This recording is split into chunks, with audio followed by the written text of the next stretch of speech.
Je m'appelle Thierry Cornillet, je suis donc député européen, je redeviens député européen, je l'ai été 10 ans et là pour des raisons de remplacement de Sylvie Goulard, je repars pour 2 ans député européen.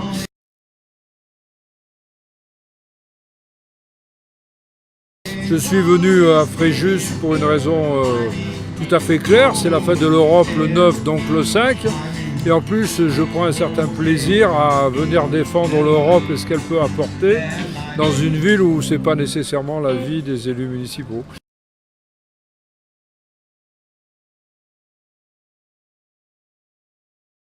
Je trouve surtout ça ridicule parce que nous sommes à l'intérieur de l'Union européenne, on est un des pays fondateurs de l'Union européenne puisque le traité de Rome a été signé par des responsables français et qu'on ne peut pas s'abstraire de là. Alors ça n'empêche pas d'être éventuellement nationaliste et d'être très fier, mais je veux dire, ils se sont trouvés un bouc émissaire facile.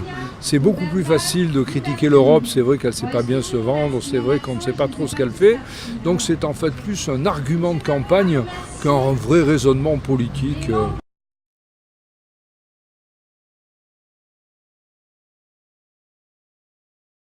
Il suffit de regarder un planisphère.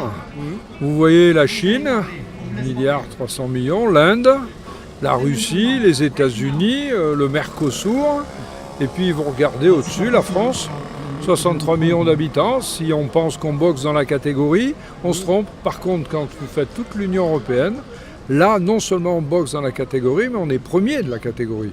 On est le continent le plus important en matière économique, en matière de recherche, en matière de développement.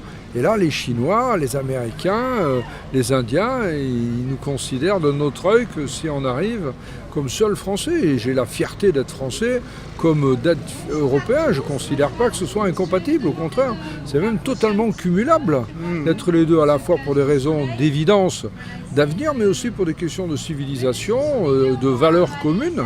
Donc il me semble que l'Europe, c'est une partie de cet avenir qu'il nous faut continuer à construire. Donc je pense qu'il ne faut pas hésiter à militer pour l'Europe. J'y crois, j'ai toujours été un fédéraliste convaincu, un militant européen de toujours.